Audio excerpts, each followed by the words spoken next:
first one, do anyone remember what the first one was? Potassium. Potassium, right?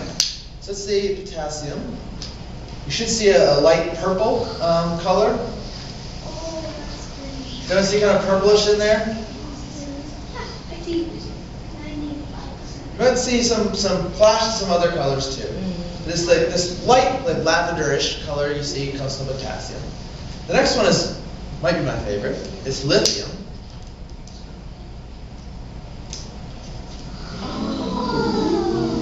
And lithium burns a nice, beautiful red color. That's pretty. Then we have barium. And barium, you should see burning yellowish.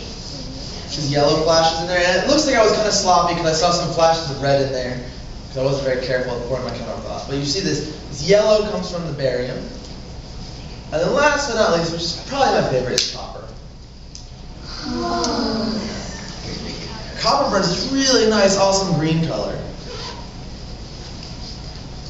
So the first three chemicals were all white powders. They all burn different colors. The copper was greenish, burnish, but you may have thought about guessing that. But each chemical burns a very unique color. And that's because of the way the atoms are. So the atoms of copper are different than barium atoms and lithium atoms and potassium atoms. Atoms of every element are different. And that means they have a different number of protons and neutrons and electrons that make up the atoms. And because of that, when we heat them up, we get different colors out because depending on the configuration of the atoms. Now, you might think that's kind of cool, just gives us pretty colors, but it's actually very important for scientists because it helps scientists. It's one way they can test materials. They have an unknown substance. They can do what we call a flame test, which is basically just this, burning a little bit of it and seeing what color it turns.